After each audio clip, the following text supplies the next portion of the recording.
What's going on, everybody, and welcome back to Comic Breakdown.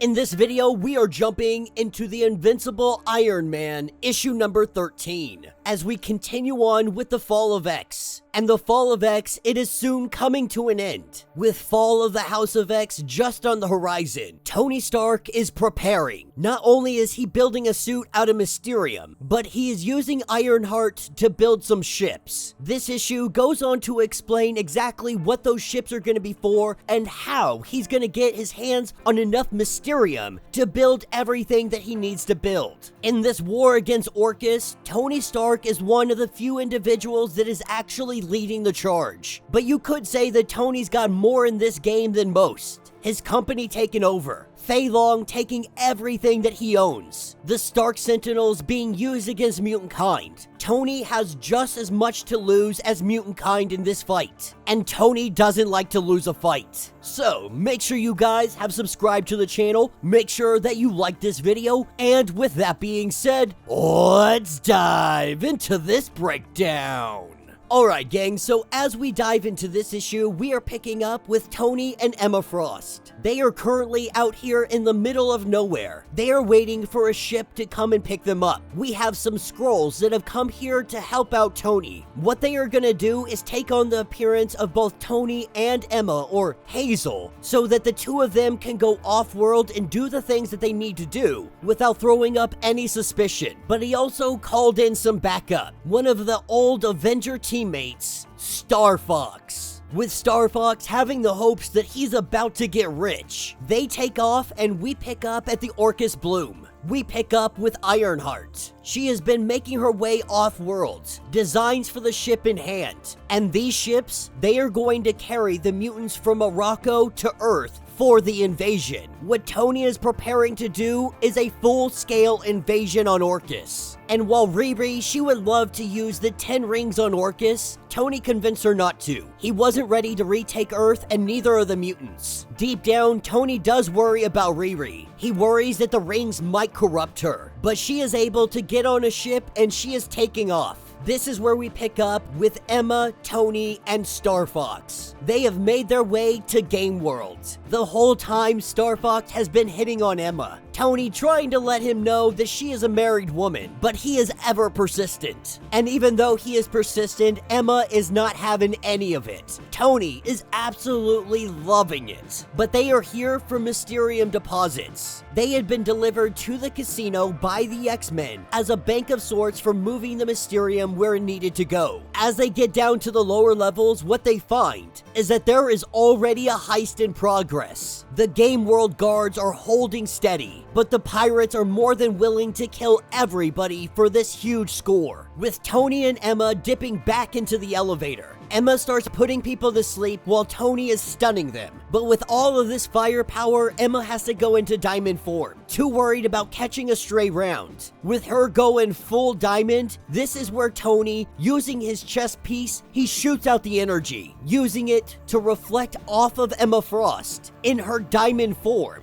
We see the energy beam shooting off in all directions. A beautiful, elegant, violent dance. In a matter of moments, everybody is put down. With everybody being cleared out, that is when Star Fox comes into the room dressed up as a pregnant woman, trying to pretend like he's about to go into labor. He was hoping that this was going to be a distraction for the guards, only to see that everything has already been taken care of. The Mysterium that they get from this day would turn out to be enough. The secret of how to shape it would reside firmly in the hands of the angels. Only Tony Stark, Ironheart, and Forge would walk away from this war with the knowledge on how to do so. Most of the mutant metal, it ended up with Star Fox. He is going to take it to Ironheart, where they will construct the ships, and Tony kept enough of it so that he could forge his new Mark 72 armor, with Star Fox guaranteeing that it will get where it needs to go. Tony reiterating that if we do not have those ships, Earth will fall. And so as Emma and Tony get back to the house, the Skrulls letting them know that everything went according to plan. They even had a little outing. They went ice skating at the Rockefeller Center and made headline news and all the good stuff. Emma making note that they are better at being a couple than Emma and Tony are at being a couple. But with the victory today and having the Mysterium, they go ahead and they go out for a little skate. The two of them enjoy the night. They enjoy this moment of happiness because the days that are going to follow, they will be difficult and they will be joyless. But with Ironheart out here in space, making her rendezvous with the Mysterium, there isn't supposed to be anybody out here. But detecting another ship, what she sees is this is in fact Forge. Forge coming up and saying hello. He almost blew her out of the sky because of the Orcus emblem on her ship. Of course, Riri already knows who he is. She is curious on how he got out into space and where this ship even came from. He says that he built a sextant, one that will take him wherever he needs to be. Not really having an idea of how it even works. He just knows that it does work. He goes on to ask if Storm is still alive, to try to get an update on what has been going on. This is when Riri's ship is attacked, crumpled up into a little ball because a dragon has come to them. It smelled the trapped souls of its brethren, those souls trapped in the rings. And so now Forge and Ironheart, they are gonna have to team up to fight against this monster. And that will be the end of this issue. So let me know what you guys think down in the comments. Not a bad issue. You guys know that I'm not a huge fan of Ironheart. It does feel rather pointless to have her in this comic, but it is an Iron Man comic, so it makes sense that she's going to have something to do with it. As we can tell, the Fall of X really is starting to come to an end. Tony is preparing for the final battle, building ships that are going to bring everybody back to Earth. Ships made of Mysterium that cannot be shot out of the sky. Not only that, but he is going to be creating his Mysterium armor. It will be his strongest armor to date. It is crazy to think that Tony Stark is one of the few individuals that is really trying to do a huge blow to Orcus. Throughout all of the Fall of X, we have seen mutant kind really trying to pick up the pieces. Nobody is going for the jugular of Orcus, but Tony Stark has not been playing around, probably having as much to lose as mutant kind itself. Tony has been waiting for this opportunity,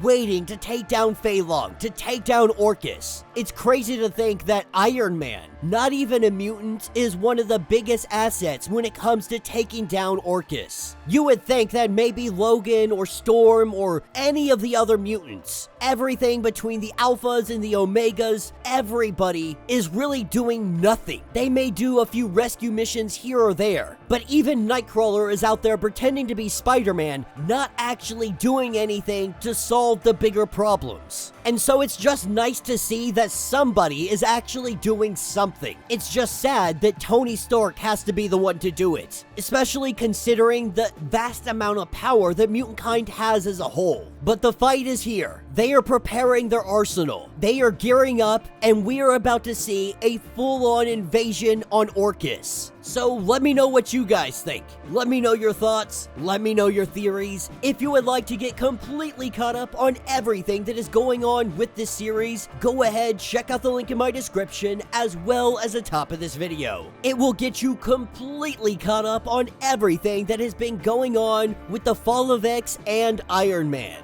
If you would like to support the channel, you can always do so by joining the channel membership, much like Patreon, having multiple different tiers, from $1 to $50, from loyalty badges to comics every single month. Not only would you be helping out the channel tremendously, but you would be getting tons of perks in the process. If you are unable to do this, do me a favor, subscribe to the channel, like this video, hit that notification bell, and with that being said, until the next breakdown.